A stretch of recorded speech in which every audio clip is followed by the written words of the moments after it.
Jakobus 2 van vers 1 af. My broers, julle wat glo in ons Here Jesus Christus, die Here aan wie die heerlikheid behoort, moet mense nie volgens hulle uiterlike beoordeel nie. Sê nou daar kom in julle samekoms 'n man in met goue ringe aan sy vingers en met deftige klere aan, en daar kom ook 'n brandarm man in met ou klere aan.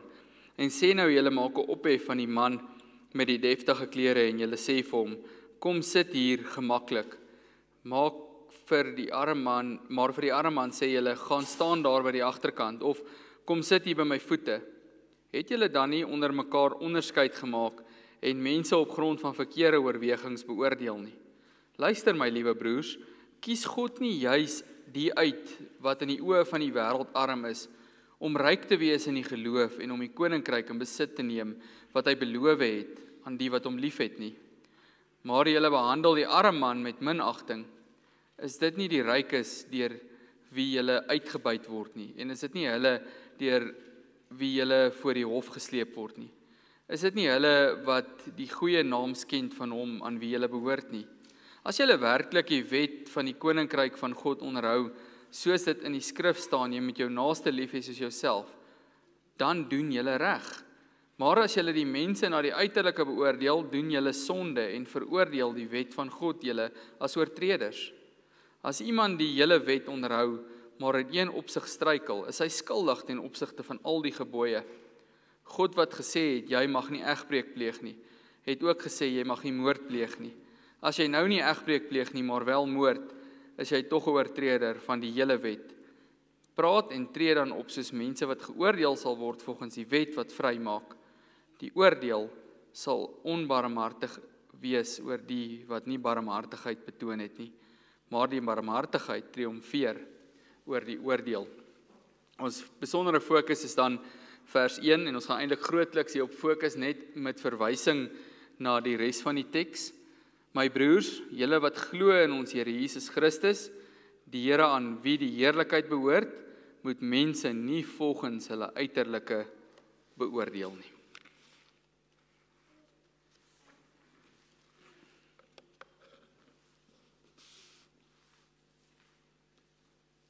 Wie van julle kan sommer so met die eerste oogopslag vir jouself aanname maak oor wat 'n voorbladleser is? Ons kry baie van hulle vandag. Dis interessant ook hoe hierdie mense wat juis nie die konteks van die artikels ken nie, ook hulle self die slimste en die sterkste, mees geforseerde, aggressiewe opinie of debatteerders is. 'n Voorbladleser is iemand wat die opskrif byvoorbeeld van 'n koerantberig sien, of die titel van 'n boek, en dan vir hulle self besluit, wat is die inhoud van hierdie koerantartikel, of wat is die inhoud van hierdie boek, hoe sal dit uitspeel? As jy dink dis nie waar nie, gaan lees gerus die kommentaarafdeling op koerantplasings op Facebook, dan sal jy sien, hoe mense 'n hele mening en opinie gevorm het, maar nooit na die artikel self gaan kyk het nie, slegs op grond van die provocative teks wat in die titel van die koerantberig of dalk die snippet gesê is. Het hulle 'n hele mening van dit. Nog 'n ding van sulke voorbladlesers is dat hulle baie vinnig slim hulle standpunte en afleidings verdedig en andersomme maklik sal sleg sê. As jy nog nie na kommentaarafdelings op koerantberigte gekyk het nie, gaan kyk gerus, dan sal jy sien, daar's baie voorbladlesers. As ons eerlik is almal van ons op een of ander manier of op een of ander vlak dieselfde. Ons sien iets of iemand en ons maak baie maklik afleidings oor die inhoud. Ons doen dieselfde met die Here. Ons lees die vers van die dag sonder om die konteks daarvan te bereken. Of ons hoor 'n gedagte wat mooi klink oor God en ons gaan toets dit nie aan sy woord nie. Of ons voel op 'n sekere manier oor die Here of die kerk of oor ons werk wat ons moet doen in die kerk, maar ons gaan toets dit nie aan wat ons werklike roeping is nie. Ons maak baie maklik afleidings oor die inhoud. Kyk hoe lyk daai ou, kyk hoe trek daardie persoon aan. Kyk wat het daai ou nou net gedoen. Hy praat soos wat ek nie sal praat nie, of hy maak soos wat ek nie gewoond is aan nie. Hy tree op 'n manier wat vir my vreemd is. In ons kultuur werk dit nie so nie. Nou besluit ek sommer, ek hou nie van hierdie ou nie. Ons lewe in hierdie era waar ons almal so 'n bietjie van 'n Instagram mindset het. In die sin As jy dink aan 'n content creator op Instagram, kom ons gebruik die voorbeeld, iemand wat content maak, video's maak oor hondjies of oor 'n hond. En in hierdie video's word hierdie hond verskriklik nice behandel en daar word raad gegee oor hoe om 'n hond te groom en wat om met die hond te doen as dit gebeur en dis hierdie verskriklike diere liefhebbende mens wat jy ontmoet op hierdie Instagram video.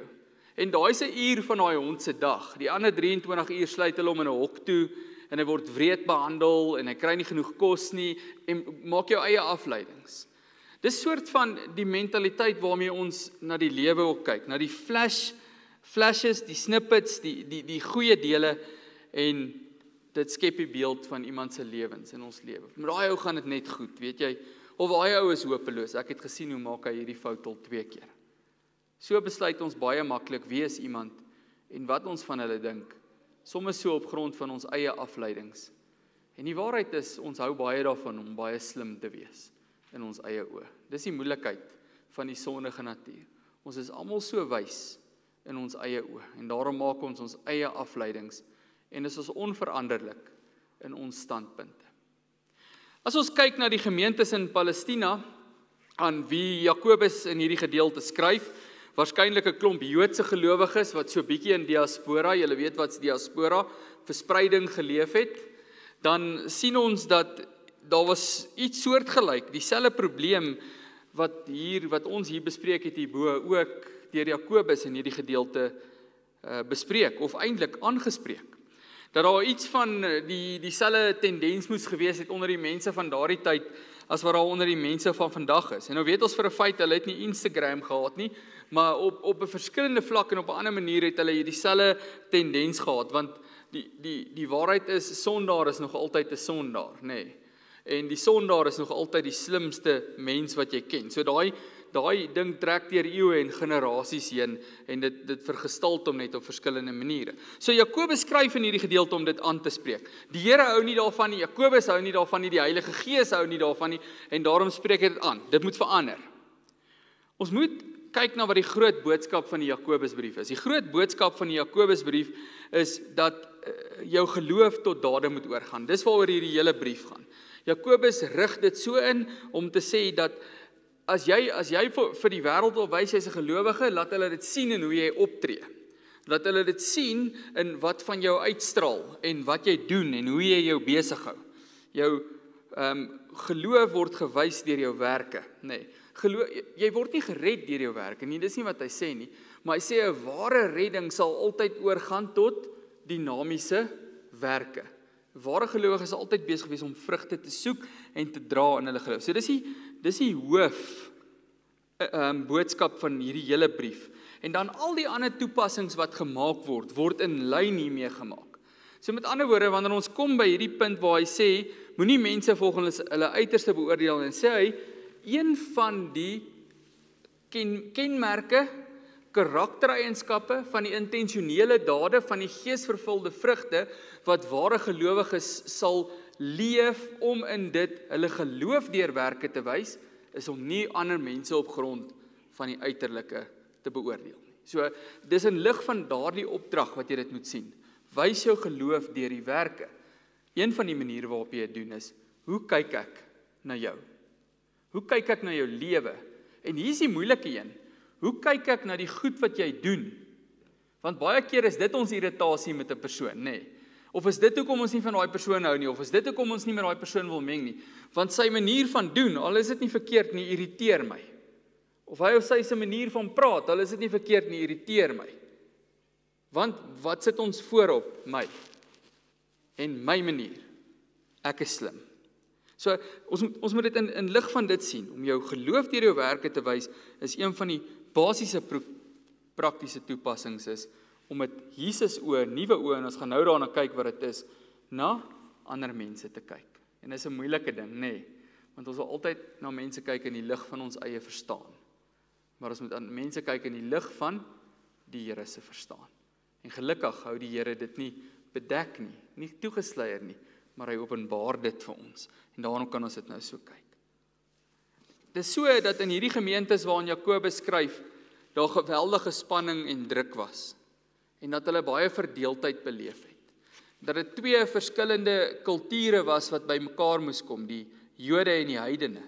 En hierdie heidene kom uit allerhande plekke uit, met allerhande gewoontes en gebruike, en die Jode is so prim en proper groot gemaak. Kan jy dink die clash wat dit veroorsaak in die kerk in daardie tyd? Vir die Jode is alles so. Vir hierdie heidene is kerk 'n ding wat hulle vir die heel eerste keer nou leer ken. Is die struktuur van godsdiens vir hulle totaal 'n vreemde konsep. En nou moet hulle almal saam met mekaar werk. So jy kan dink, daar was 'n bietjie spanning onder hierdie mense. Ons weet hierdie gemeentes is grootliks Joods, maar daar was ook heidene, wat saam met hulle in die gemeente deel gevorm het. En dis hoekom Jakobus hulle aanspreek, om te sê, julle moet op 'n nuwe manier na mekaar kyk. Julle moet nie met hierdie wêreldse manier van my tradisies en my gewoontes na mekaar kyk nie. Die belangrike ding wat jy hier moet uithaal is, wat hierdie mense gedoen het, aan wie Jakobus hier skryf, is dat hulle omstandighede is wat hulle optrede rig en bepaal. Hulle het hulle omstandighede gebruik om hulle optrede te rig en te bepaal. Is dit die regte manier? Is dit die manier wat die Here Jesus ons leer? Nee. Disippels se optrede word nie deur omstandighede bepaal nie. Dit word nie. Luister mooi, dit word nie deur omstandighede bepaal nie. Dalk vorm jou omstandighede jou optrede, dalk pas jou omstandighede jou optrede aan, maar wie dit bepaal is die Here. Die maatstaf vir hoe ek lewe, vir hoe ek teenoor jou optree, is nie jou optrede teenoor my nie. Dis die kanon, die maatstaf van die Here. Julle onthou, die Bybel noem ons die kanon, kom van die Griekse woord kane, wat 'n meetstok is. Nee, die stok waarmee ek meet is die waarheid van die Here, nie dit wat jy nou aan my gedoen het, of die omstandighede waarin ek myself bevind nie. En so indirek spreek Jakobus dit ook aan, om te sê, maar hoekom word julle deur wêreldse maatstawwe weggelei? Julle moet die Here as julle maatstaf gebruik, en hy moet julle optrede rig. En as hoor ons, hy sê, ekskuus, ek het agter geraak. Nee, ek het nie. Dan hoor ons, hy sê in vers 1, my broers, julle geloof in ons Here Jesus Christus, die Here van die heerlikheid moet so wees, dat julle niemand na die uiterlike beoordeel nie. Dis ons teksvers.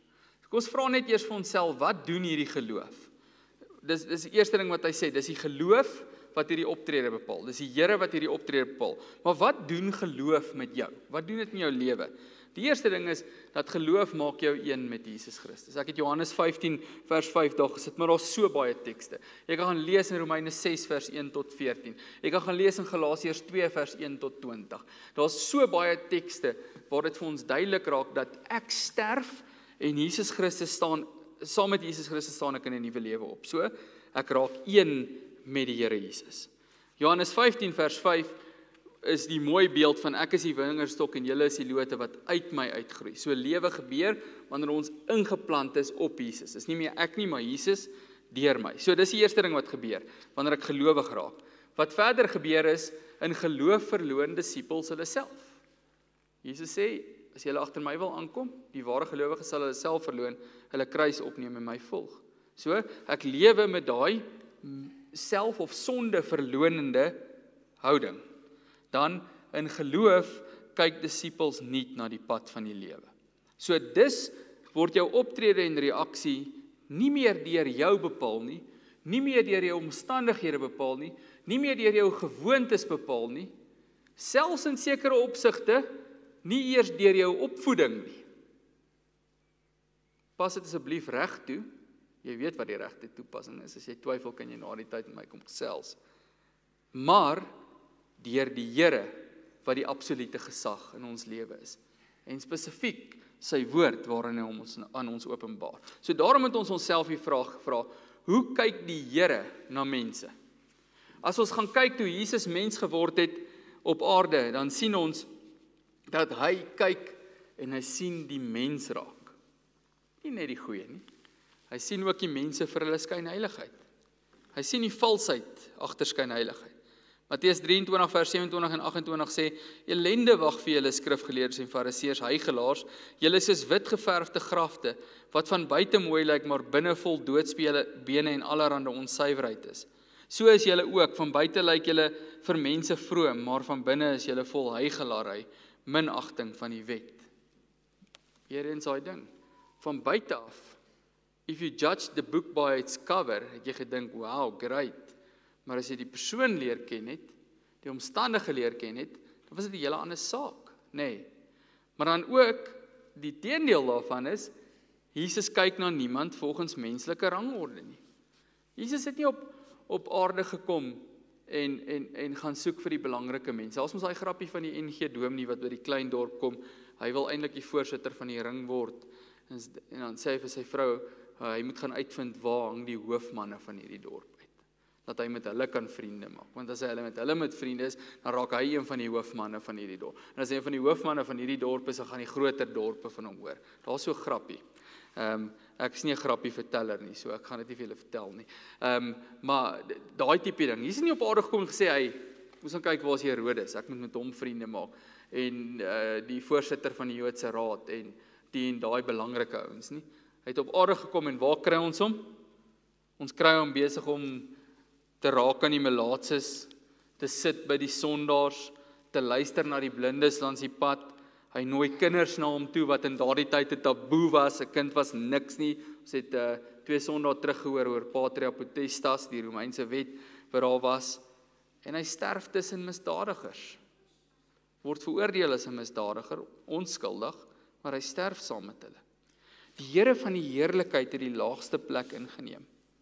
En as volgelinge van hom, moet ons nie dink en nie kyk, soos hy gekyk het.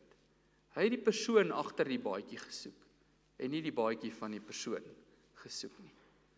Ons het dit baie keer verkeerd om, is dit nie?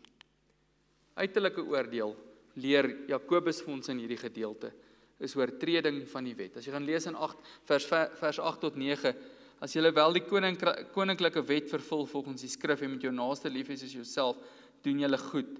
As jy egter mense volgens hulle uiterlike beoordeel, doen jy sonde, en word jy as deur die wet as oortreders aan die kaak gestel. So om mense volgens die uiterlike te beoordeel, om jou opinies te vorm oor mense volgens die kort oomblik wat jy met hulle gehad het, of die een gebruik wat hulle het wat jou irriteer, of die manier wat hulle praat of doen wat jy nie van hou nie, is nie net 'n klein sonde nie, of dit kan nie net vermom word as 'n persoonlike voorkeur wat ek het nie. Jakobus noem dit oortreding van die wet van liefde. Dis wat dit is. Dis 'n minagting van God se gesag in jou lewe. Waarom? Daar's 3 groot redes. Die eerste is dit weerspieël 'n wêreldse manier van dink. Dis wat dit doen. Dit weerspieël 'n wêreldse manier. Die wêreld waardeer mag, geld en voorkoms. God kyk na die mense hart. As God vir Samuel stuur om Dawid te gaan haal, sê hy vir hom, weet, moenie kyk vir die voorkoms nie. Dis die man met die regte hart wat jy moet gaan kry. Mense kyk vir hoe mooi lyk die uiterlike, fancy lyk die kar en die huis en al daai dinge. Die Here kyk na die hart van 'n mens. So om hierdie gebod te minag, is om hierdie selfe wêreldse manier te hê. Selfs al is dit met iets kleins. Ag, daai ou irriteer my want hy doen heeltyd hierdie of hy praat heeltyd van daai. Nee. Hoekom is dit belangrik? Die tweede ding is, dit skeer die liggaam van Christus. Een van die kerndinge waarop die Here wil hê ons moet fokus in ons lewe as gelowiges, is om eenheid te soek met medegelowiges. Dis om nie net van die eenheid te hoor en te sê, okay, ek is deel van dit nie, maar om jou daarvoor te beywer. Om te sê, ek is iemand wat seker maak, die gereformeerde kerk Benoni kom elke oomblik wat ek hier 'n invloed het nader aan mekaar. Gaan ons dit regkry as ons van mekaar skinder? Gaan ons dit regkry as ons oor die kleinste dingetjie met mekaar geïrriteerd is? Gaan ons dit regkry as die kleinste meningsverskilletjie of kleinste gewoonte of praktyk of wat ook al maak dat ons iemand beoordeel as iemand waarvan ons nie hou nie? En dis gaan nie. Ons minag die wet van die Here. As 'n lid geëer word op grond van menslike maatstawwe en 'n ander verontagsaam word, word die liggaam verdeel. Dan vind die Here jou skuldig aan verdeling van sy eenheid. Die eenheid wat hy voor die grondlegging van die aarde vasgelê het en bestem het om te wees.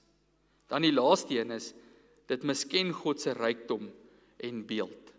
Jakobus sê in vers 5, God het dikwels die armes uitgekies om ryk te wees in die geloof. Ons het laasweek gepraat oor die kindertjies. Dis daai selfde gesind. Dit gaan nie oor net arme mense gaan hemel toe nie. Dit gaan oor die mense wat sê geseënd is die wat weet hoe afhanklik hulle van God is, want dan hulle behoort die koninkryk. Ek is arm voor God, julle. Julle is arm voor God. Ons het niks om hom te bied nie. Ons het geen manier om vir onsself te betaal vir hom nie. Ons is totaal oorgegee. Ons is totaal afhanklik van hom. Ons is arm voor hom. En dis in daai gesindheid wat ons na die Here nader. En hy gee ons die grootste rykdom wat daar is, en dis die nuwe lewe in Jesus Christus. So, dit misken God se rykdom in die sin, dat jy lewe 'n lewe waar die koninkryk nie jou maatstaf is nie.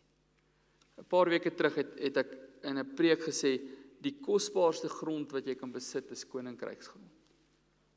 Dis die grootste rykdom en dit gee die Here vir jou gratis, nê. Nee. En dis ons rykdom. En wanneer ons harte by die koninkryk is, dan gaan dit daarby wees om mekaar op te bou. Maar die ander ding is wat ons sê, dis miskien ook God se beeld. Want elke persoon langs jou, ja, selfs daai persoon wat jou die meeste irriteer, is geskape na die beeld van die Here. Sy manier van praat, sy manier van dink, sy manier van sy talente, sy gawes, die faktor wat hy inbring, of sy inbring, is goed wat God vir hom gegee het. En as ek sê, basta met dit, ek wil niks daarvan weet nie, maak ek myself groter, as dit wat van die Here afkom, is dit nie. So is dit oortreding van die Here se wet. En daarom sê die Here vanaand vir ons, moenie 'n voorbladleser wees nie. Die Here beveel ons om nie voorbladlesers te wees nie. Maar mense wat moeite doen om ander mense se innerlike te leer ken. Mense wat moeite doen om mense 'n ware kans te gee. Mense wat moeite doen om die onderskeid te tref. Waar beoordeel ek iemand volgens my eie gebruike en giere en geite, en waar beoordeel ek iemand volgens die woord van die Here? Mense wat moeite doen met ander mense. Mense wat die benefit of the doubt graag gee. Wat die beste soek, tot iemand die teendeel waarlik bewys het. Regtig waar glo in iemand, dat dit iemand is wat deur God in my lewe gestuur is. Ons kan nie die opdrag oordeel op grond van die innerlike losmaak van die inherente opdrag wat daarmee saamgaan, wat leer dat ons almal 'n kans moet gee. Dis die volgende stap daarvan. Die Here vra, soos ek vir jou wat 'n sondaar is 'n nuwe kans gegee het, gee jy ook vir die ander mense 'n kans. Ons lewe, geliefdes, in 'n wêreld vol skeidslyne. Dis oral. Ons kom hierso, meeste van ons, ja, almal as wit Afrikaner mense, wat is ons, nie eers 30 dalk nie. En net tussen ons klein konsentrasie van mense is daar soveel verskille. Soveel kulturele gewoonte, sieningsverskille. Wat nog meer van die skeidslyne van die wêreld waarin ons leef. Ekonomiese skeidlyne, ras, kultuur. Ons kan aangaan, opvoeding, binne die kerk, van die verskeidenheid van mense wat daar is. Ons is almal verskillend. En Jakobus 2 vers 1 roep ons om teen die stroom te swem, wanneer dit kom by hoe ons mense beoordeel. Dit vra, en hierdie is die ding wat die Here vir jou sê om te gaan doen, dat ons in die eerste plek ons eie vooroordeele herken. Dit is dalk nie 'n maklike ding om te doen nie, is dit? Maar om in die eerste plek te gaan ondersoek doen en te herken, waar doen ek dinge met my eie vooroordeele as die maatstaf? Dan, dat ons bewuslik ruimte maak vir die mense wat anders as ons is, binne in ons lewens. Dat ons liefde wys waar die wêreld uitsluiting wys, selfs wanneer ons met iemand werk wat moet verander of bekeer, doen ons dit in liefde. Nie soos die wêreld dit doen, met pak slaan nie. Fokus daarom op wat jou uiterlike ook weerspieël, sodat dit maklik vir ander sal wees om met jou in dit te kan eenheid kry.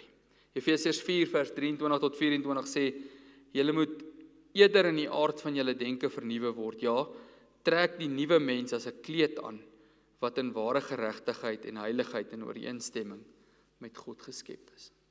Die enigste klere waar God worry, is die nuwe mens wat jy moet aantrek. Niks ander klere waar hy worry nie. So, wat sê die Here vir ons? Kom ons gaan huis toe met die gedagte. Verander jou primêre filter. As filter, dan bedoel ons daai filter waar ons mense in ons sondigheid nader. Jou voorkeure en jou neigings is nie 'n Jesus filter nie. Dit is nie. Dit sal nooit wees, dit kan nooit wees nie. Laat jou filter geloof in dade wees. Gee mense 'n kans, al doen hulle goed wat vir jou vreemd is. Al doen hulle goed waar jy anders dink. Laat die Here se eer jou filter en koersgewer wees. En dat jy daarom die opbou van almal soek in die strewe na die eenheid. Kom ons bid saam. Here, ek dink in ons sondigheid is eenheid een van die moeilikste goed, want die sondige natuur sê elkeen vir homself. Maar ons bid van U en ons pleit van U as disippels wat U eer soek. As disippels wat U met ons hele hart liefhet, wat bereid is om te verander en te bekeer, dat U ons sal laat vashou in U liggaam. Daar waar ons in eenheid in die geloof in ons Here Jesus Christus verlos word, gered word, erfgename van koninkryksgrond gemaak word. Gee dat ons rykdom in U sal lê en dat ons oë daarom met U woord as die filter sal kyk na hierdie lewe en spesifiek dan vanaand na mekaar. As U na ons gekyk het en op grond van die goed wat ons doen, moes besluit of U ons nader of verwerp, dan sou ons almal verwerp geword het. Maar U het besluit om te kyk met genade en liefde, want U is genade en liefde.